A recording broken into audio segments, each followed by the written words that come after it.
Cerremos los ojos un momento e imaginemos el laboratorio de un radioexperimentador en los años 70. Uf, me lo imagino perfectamente. Una habitación llena de equipos pesados, metálicos. Hay válvulas que se calientan e iluminan el cuarto con un brillo anaranjado. Y ese olor, ¿verdad? El olor a soldadura caliente. Exacto. Y se oye el clac seco de los relés mecánicos.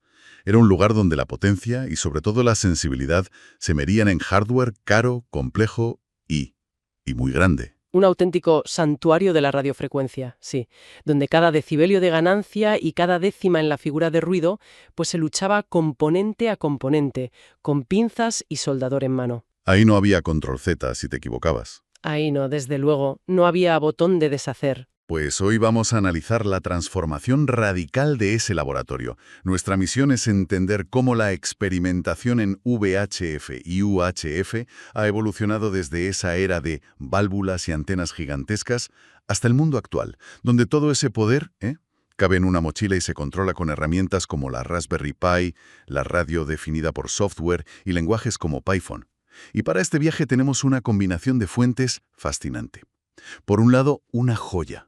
Un manual de 1978, Antenas y sistemas aéreos para VHF-UHF, que es pura vieja escuela. Totalmente. Y por otro, guías prácticas muy modernas y documentos de la comunidad que reflejan la filosofía actual, donde el software es el nuevo protagonista. Pues vamos a ello. Empecemos por el desafío clásico, la era de la potencia bruta y el oído fino.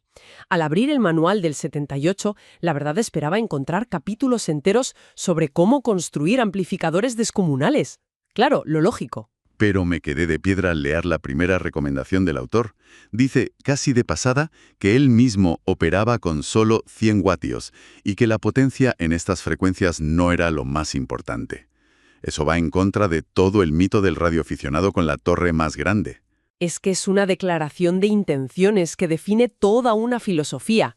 En VHF y UHF, las ondas de radio se comportan más como la luz, viajan en línea recta, no rebotan en la ionosfera como la onda corta. Claro. Por eso, gritar más fuerte no siempre te lleva más lejos. La clave era, y sigue siendo, la eficiencia. Y para generar incluso esos 100 vatios de forma limpia, el manual describe la tecnología de la época.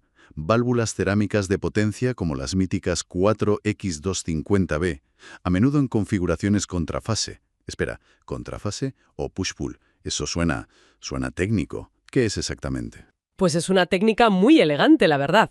Básicamente usas dos válvulas trabajando en oposición, como dos personas empujando un columpio. Ah, vale. Una empuja mientras la otra tira. Esto permite duplicar la potencia de salida y, lo que es crucial, mejorar la linealidad, cancelando gran parte de la distorsión armónica y los productos de intermodulación. O sea que el resultado era una señal mucho más limpia, clave para no generar interferencias. Exacto, para mantener la pureza espectral que ya entonces era importante. Entendido. Entonces, si la potencia no era el factor decisivo, la otra mitad de la ecuación era la recepción. Si no estás gritando muy alto, tienes que ser increíblemente bueno escuchando. Totalmente. ¿Cómo conseguían oír señales que estaban al borde del ruido cósmico con la tecnología de entonces? Ahí es donde entraba la especialización extrema y, francamente, el arte. Para captar esas señales débiles se requerían componentes muy específicos, muy delicados. El manual menciona el uso de válvulas de grilla de cuadro, nubistores o transistores TECMOS. Nubistores, qué nombre. Pone como ejemplo un conversor con una válvula Nubistor 6CW4 en la etapa de entrada. Estos componentes eran la primerísima línea de defensa en la batalla contra el ruido. La famosa figura de ruido. Cuanto más baja, mejor. Exactamente. Antes de los algoritmos digitales, la lucha contra el ruido era una batalla de hardware puro y duro. Se libraba en esa primera etapa de radiofrecuencia con componentes carísimos y muy frágiles, como las válvulas 416B o 417A que se mencionan. El objetivo era tener la máxima sensibilidad posible desde el principio, ¿no? Claro, porque cualquier ruido que se introdujera en esa primera etapa, luego se amplificaba sin piedad en el resto del receptor. Y el manual es categórico. La pieza que de verdad marcaba la diferencia, más que el amplificador o el receptor, era la antena. Una buena ganancia y directividad compensaban la falta de potencia y mejoraban la recepción de forma espectacular. Vale, tenemos esa imagen clara. Un mundo analógico, de componentes delicados, antenas enormes, y una física que tenías que entender sí o sí. Ahora, demos un salto de 40 años. Un salto mortal, diría yo. Totalmente. Aquí es donde entra en juego uno de nuestros documentos modernos, titulado Fundamentos, y marca un punto de inflexión brutal.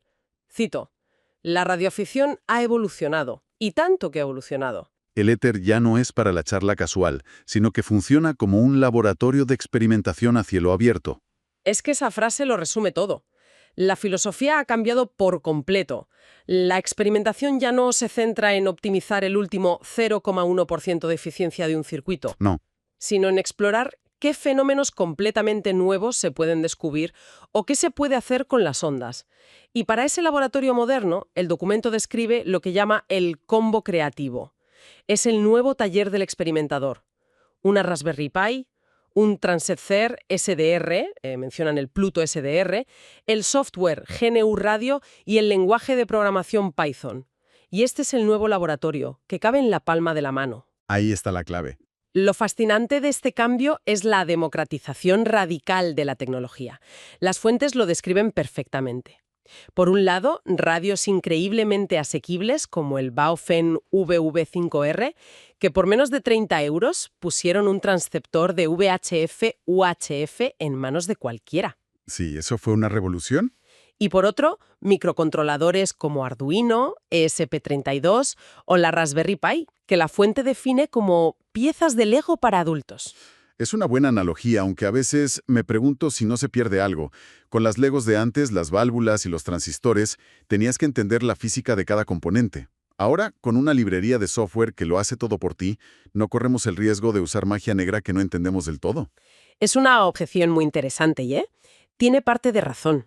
Es posible que se pierda cierta profundidad en el conocimiento del hardware, pero lo que se gana es inmensamente mayor. ¿En qué sentido? El cacharreo, ese placer de construir y experimentar, ha vuelto con más fuerza que nunca. Pero ahora el foco está en el software. El límite ya no es el dinero para comprar equipos carísimos, sino la imaginación para programarlos. El conocimiento que antes estaba en manuales difíciles de encontrar, ahora está en tutoriales y foros online. Se ha abierto la puerta a que gente de otros campos... Exacto, a que programadores, científicos de datos, artistas, puedan experimentar con las ondas de radio sin necesidad de ser ingenieros de telecomunicaciones. De acuerdo. Me convence el argumento. Si el nuevo taller es el software, seamos prácticos. ¿Qué se puede hacer con una de estas plaquitas como la Raspberry Pi Pico y unas líneas de código en MicroPython? Pues desde lo más básico a lo más complejo. Las guías de Dogan y Brahim están llenas de ejemplos. Puedes empezar controlando tu estación, usar un relé para encender y apagar equipos de forma remota, mostrar información vital en una pantalla LCD, cosas prácticas del día a día. Sí, o incluso monitorizar la temperatura y la humedad de la sala de radio con un sensor muy común, el DH-Tornce, para asegurar que los equipos operan en condiciones óptimas. Y entiendo que va más allá del simple control. El libro habla de usar interrupciones, un concepto que parece muy de programador. ¿Cómo se aplica eso en el mundo de la radio? Es fundamental. Una interrupción permite que el microcontrolador reaccione instantáneamente a un evento externo. El libro pone un ejemplo sencillo. Un botón que, al pulsarlo, cambia la velocidad de parpadeo de un LED. Vale. En radio, esto es crucial. Imagina el sistema PTT, el Push to Talk. Cuando pulsas el botón, necesitas que el sistema conmute de recepción a transmisión de forma inmediata, activando relés y amplificadores en una secuencia precisa para no dañar nada. Claro, para evitar el hot switching y freír el preamplificador. Justo. Esa es una tarea perfecta para una interrupción bien programada, un secuenciador por software. Vale. Entonces no es solo controlar cosas, se puede llegar a generar o medir señales de radio con estas placas tan pequeñas. Absolutamente. Y aquí es donde el laboratorio casero se vuelve increíblemente potente. Un microcontrolador puede generar formas de onda directamente por software, cuadradas, triangulares, o puede controlar chips especializados, como un sintetizador digital directo o DDS. El libro menciona el AD9850. Un DDS. Este chip, controlado por una Raspberry Pi, puede generar señales de radiofrecuencia increíblemente precisas y estables hasta decenas de megahercios. ¿Me estás diciendo que el generador de señales que ocupaba media mesa en mi laboratorio de la universidad, que costaba miles de euros y que tratábamos con un miedo reverencial, Sí. ahora es más pequeño y barato que el café que me estoy tomando? En esencia, sí. Y lo mismo pasa con la medición. Uno de los proyectos del libro convierte una Raspberry Pi en un medidor de potencia de RF. Se conecta a un detector logarítmico, el chip AD8318, que puede medir señales desde 1 megahercio hasta 8 gigahercios. 8 gigahercios. Increíble. De depende, tienes una herramienta de laboratorio programable y versátil en lugar de un instrumento de medición de función fija y carísimo. Es que estamos describiendo un mundo donde el software está reemplazando al hardware caro y dedicado en casi todas las funciones.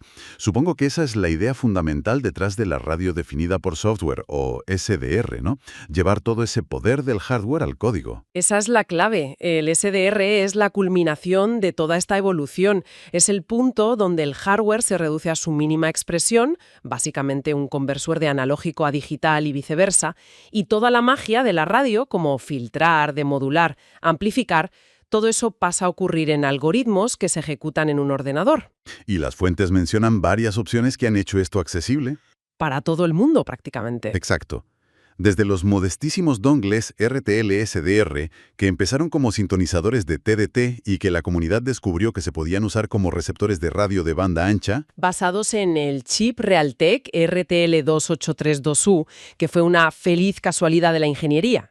hasta opciones mucho más avanzadas como el Hack RF1, que transmite y recibe de 1 megahercio a 6 gigahercios, aunque no a la vez, lo que se conoce como semiduplex. O el AirSpy HF Plus, que es famoso por su altísima resolución de 22 bits, lo que le da una capacidad increíble para reducir el ruido y ver señales muy débiles. Y el software que da vida a este hardware es donde ocurre la verdadera revolución, ¿no? Ahí es donde está el juego. Por un lado, programas como GQRX o Cubic SDR, que son interfaces visuales para explorar el espectro. Te permiten ver las señales como una cascada de agua en la pantalla. Es muy intuitivo. Sí, la famosa waterfall. Pero el verdadero taller del que hablábamos es GNU Radio. El famoso GNU Radio. ¿Cómo funciona exactamente? Pues se describe como un taller de bloques visuales. Ujú. Es como un diagrama de flujo donde cada bloque es una función de procesamiento de señal. Un filtro, un demodulador, un ecualizador. Arrastras y conectas bloques. Exacto, arrastras y conectas bloques para construir, literalmente, tu propio receptor, transmisor o analizador de señales a medida. Es la materialización de la idea de que los algoritmos de procesamiento digital de señales, el DSP, son los que ahora optimizan el filtrado y la reducción de ruido en tiempo real. Y esto nos lleva al círculo completo. Volvamos al problema original del manual de 1978. ¿Cómo escuchar una señal débil en medio del ruido? ¿Cómo aborda este nuevo mundo definido por software ese mismo desafío? Pues la respuesta del siglo XXI es absolutamente alucinante y la encontramos en uno de los artículos de nuestras fuentes que habla de aplicar Machine Learning a este problema. Inteligencia artificial para la radio. Justo.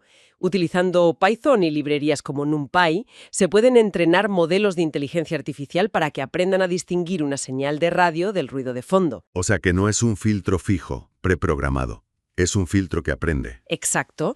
Puede realizar una reducción de ruido adaptativa que cambia, se ajusta según las condiciones del espectro en ese preciso instante. Puede aprender a identificar y clasificar diferentes tipos de señales digitales automáticamente. Esto supera por órdenes de magnitud las capacidades de cualquier filtro analógico. Es la respuesta definitiva al problema de la sensibilidad, que en el 78 se intentaba resolver con aquellas frágiles y caras válvulas Nuvistor. La respuesta definitiva, sí. ¡Qué viaje! Hemos pasado de las robustas pero ineficientes válvulas de potencia y los delicados preamplificadores analógicos a sistemas portátiles, donde una Raspberry Pi ejecuta algoritmos de inteligencia artificial para escuchar el cosmos. La esencia de la radioexperimentación, la curiosidad, el ingenio, no ha cambiado en absoluto. No, eso sigue igual. Pero las herramientas son de otro planeta. Y lo más interesante es pensar en lo que viene después. El documento Fundamentos lanza una idea final que es, bueno, para reflexionar. Menciona que la próxima frontera, más allá del SDR que conocemos, podría ser la computación cuántica. Un SDR cuántico. Uf, eso ya suena a ciencia ficción pura y dura. Hoy lo parece, claro, pero pensemos en la implicación. Si un SDR actual puede procesar una porción enorme del espectro en tiempo real, ¿qué podría percibir un SDR cuántico? El texto deja una pregunta abierta muy provocadora. A ver, a ver. ¿Podría un sistema así, combinado con una IA, no solo filtrar el ruido, sino aprender la propagación ionosférica en tiempo real? Imagina que pudiera predecir el momento y la frecuencia exactos para un contacto a larga distancia. Sería como tener una bola de cristal para las ondas de radio, ver el futuro de la propagación.